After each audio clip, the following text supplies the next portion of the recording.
Halo, dalam video ini saya akan menunjukkan kepada Anda cara menginstal browser Microsoft Edge di TCL 50 Pro.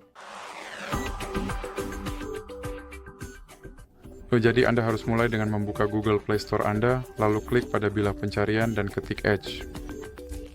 Sekarang klik pencarian dan klik Install.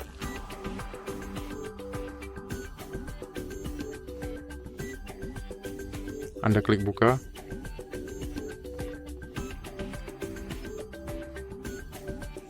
Dan bisa atur browser sebagai default atau klik tidak sekarang.